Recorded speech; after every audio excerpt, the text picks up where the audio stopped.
Welcome back, everyone, on this journey to protect love, to prevent a cultural implosion. I'm Steve, and I'll be your guide. Today, I want to talk to you a little bit about friend or foe. A lot of times in life, as we're going through life, whether that be personal relationships, whether that be work relationships, anywhere within groups within our community, we may bump up against people or have long term relationships with people who are either friend or foe. And how do you know when somebody is a friend and how do you know when somebody's a foe? And is that a static thing? Is that a sliding scale? Somebody is a friend that then becomes a foe? Is there somebody that you thought was a foe but then grows to become a friend? It's a little bit subjective, not completely. I think most people intuitively can establish who their friends are.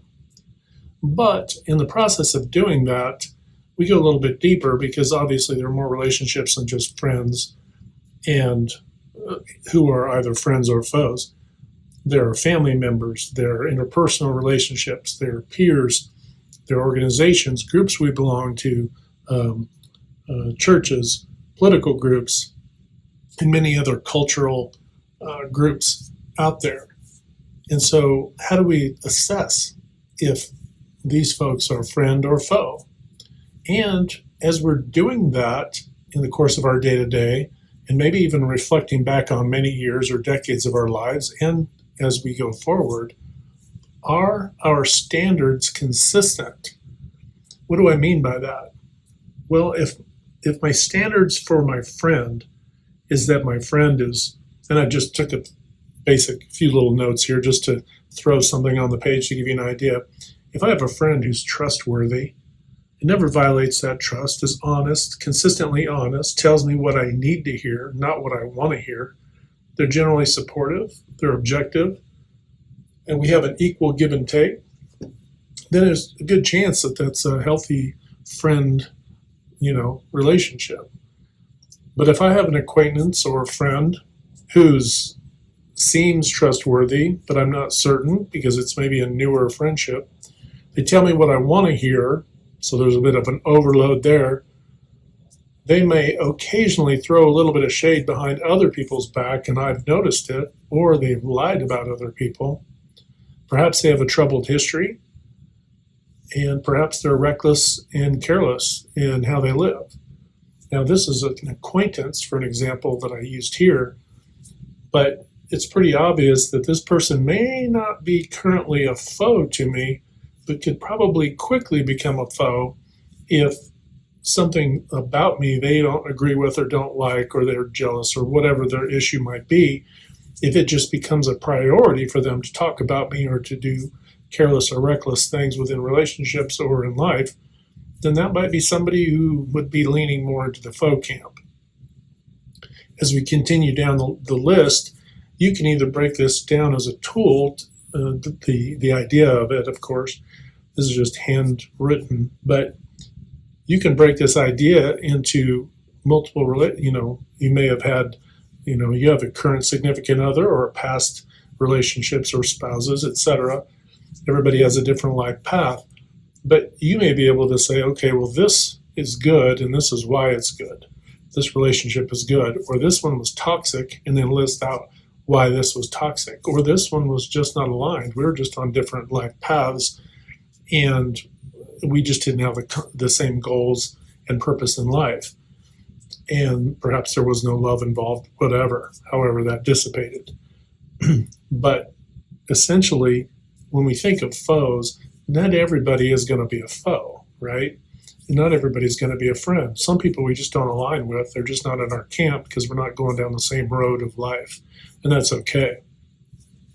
But for your own, I guess you could say, personal safety and relational safety, it's good to establish what are the values that you hold dear. Now, I just jotted a few down there: the trustworthiness, the honesty, supportive, objective, equal give and take, right? There's the reciprocity. But you could essentially use everything converse to that and say, well, that might be an example of a foe. A foe would be somebody I can't trust, somebody who's perhaps lies or shows, or he was a thief or displays malicious behavior. All of those kind of things would put somebody in the faux camp. But as we continue down to look at the different relationships, you can see that, this can enter into family members. Is a particular family member a friend or a foe? Are they somebody who has toxic behaviors? Do they have good behaviors? Are their behaviors kind of neutral? They're neither toxic nor are they good. They're just kind of out there. But maybe they're toxic with other people. So these are the kinds of things you need to weigh against your own values and come up with essentially your own personal formula to say, okay, my friends are this way. This is kind of the standard I have for a friend, so that people understand that, hey, I don't just let anybody be my friend or be in a close trusting relationship. Not that you wouldn't be trustworthy, but one that's reciprocal, that isn't also honest. It isn't also fair. It isn't also, on equal footing to you. And the same thing would go as you scroll down, peers at work or potentially a supervisor or a boss. There could be positive traits and negative traits and ones that are kind of like benign, but you need to establish, hey, if something is toxic, is this somebody I want in my environment? Or is this organization right for me? If it allows toxicity to be prevalent, it's basically a faux factory, right? It's creating foes just by its existence. They aren't screening people. They aren't getting people who have high values or high standards or who are striving to do their best on a daily basis. You're doing an unfair share of the workload, for example. And so what's going to happen is the impression on you is that, well, you know what? This organization is kind of a foe. It doesn't really have my highest interests and ideals in mind. And many people go through this, and many people do not like, say, the jobs that they have or where they're located for their employment for specifically that reason, because the standards aren't consistently enforced. And so that creates is this environment now, not just the people or the group, but is the environment friendly, or is it more in the faux camp? And then you have to make a tough decision, sometimes not too tough, but you may have to make an important decision to say, you know what, I'm moving on.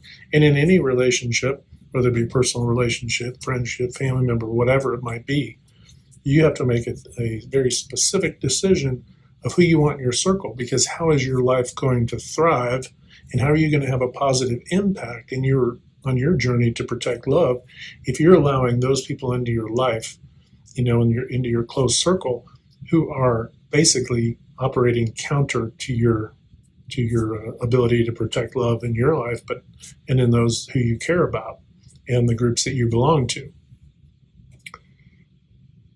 And this can also extend out to different cultures. I've had experiences working across different parts of the United States, and what I have noticed is, and this is another thing to throw in there, is assumption.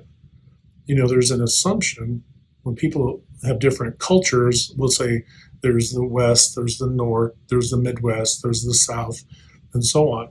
And you have these different groups.